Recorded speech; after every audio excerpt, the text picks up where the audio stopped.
আসসালামু আলাইকুম, welcome back to my channel. আশা করি সবাই ভালো আছেন।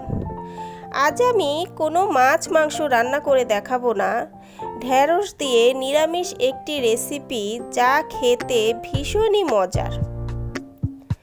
বন্ধুরা, যারা আমার রেসিপিগুলো ফলো করেন এবং পছন্দ করেন তাদের কাছে একটা রিকোয়েস্ট রইল, অবশ্যই আমার চ্যানেলটি সাবস্ক্রাইব করে দিবেন এবং পাশে থাকা বেল বাটনটি ক্লিক করে দিবেন, যাতে করে আমার নতুন নতুন রেসিপিগুলো দ্রুত আপনার কাছে পৌঁছে যায়।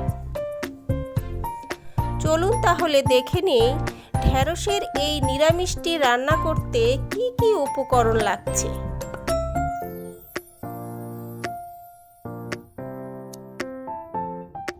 এখানে হাফ কেজির মতো ঢেঁড়স আছে। ঢেঁড়সগুলো ভালোভাবে ধুয়ে পানি ঝরিয়ে দু টুকরো করে কেটে নিয়েছি। আরও আছে দুটি টমেটো, একটি বেগুন, একটি আলু। এগুলোকে ঢেঁড়সের মতো করে লম্বালম্বি করে কেটে নিয়েছি। অন্যদিকে চুলায় একটি ফ্রাই প্যান বসিয়ে দিয়েছি পরিমাণ মতো তেল। এখন দিয়ে দিব হাফ চামচ কাঁচা জিরা, একটি তেজপাতা দিয়ে সামান্য একটু ভেজে নিব, সুন্দর একটি ফ্লেভার বেরিয়ে আসা পর্যন্ত। এরপর দিয়ে দিব একটি পেঁয়াজ কুচি। এখন পেঁয়াজগুলো তেলের সাথে ভালোভাবে ভেজে নিতে হবে। পেঁয়াজ ভাজা হয়ে গেলে এক এক করে সবজিগুলো ভেজে নিতে হবে।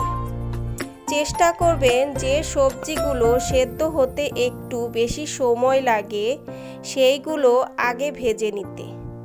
এখন আমি দিয়ে দিব আলুটা একটু তেলের সাথে নেড়ে চেড়ে ভেজে নিতে হবে।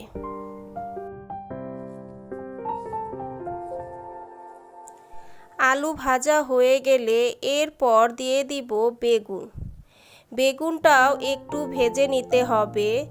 বেগুন ভাজা হয়ে গেলে এরপর দিয়ে দিব ঢেঁড়স। এখন সবগুলো সবজি প্রায় 2 মিনিটের মতো ভেজে নিতে হবে। সবজি ভাজা হয়ে গেছে, এখন দিয়ে দিব গুঁড়া মশলা। দিয়ে দিব হাফ চামচ হলুদ গুঁড়া, হাফ চামচ মরিচ গুঁড়া, সামান্য একটু ধনিয়ার গুঁড়া, সামান্য একটু জিরার গুঁড়া, আর দিয়ে দিব স্বাদ মতো লবণ। লবণটা দিয়ে সবগুলো সবজি মশলার সাথে ভালোভাবে মিশিয়ে নিতে হবে। এখানে আমি কোনো আদা রসুন ব্যবহার করিনি। আপনারা চাইলে সামান্য একটু আদা রসুন বাটা ব্যবহার করতে পারেন।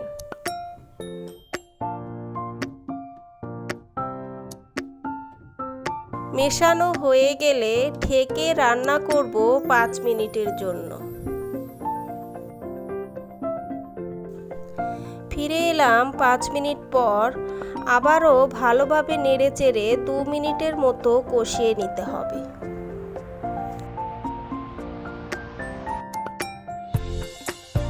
কষানো হয়ে গেলে দিয়ে দিব পরিমাণ মতো পানি।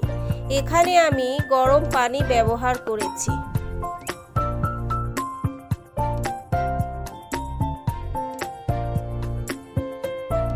পানি দিয়ে আবারও ভালোভাবে নেড়েচেড়ে ঢেকে রান্না করব 5 মিনিটের জন্য।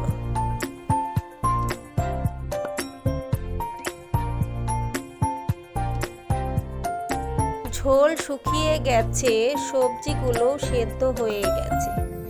এ পর্যায়ে দিয়ে দিব কেটে রাখা টমেটোগুলো দিয়ে আবারও ঢেকে দিব 2 মিনিটের জন্য।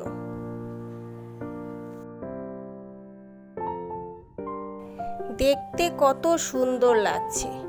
দেখতে যেমন সুন্দর লাগছে, খেতেও তেমনই মজার।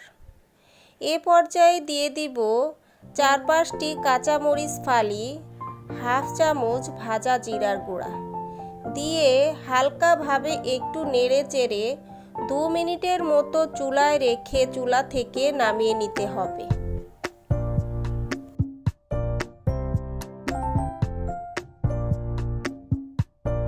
তৈরি হয়ে গেছে ঢেঁড়স আলু বেগুনের নিরামিষ তরকারি। এটি গরম গরম ভাতের সাথে খেতে খুবই মজার। রেসিপিটি কেমন লেগেছে? যদি ভালো লেগে থাকে তাহলে লাইক কমেন্ট শেয়ার করতে ভুলবেন না। আল্লাহ হাফেজ।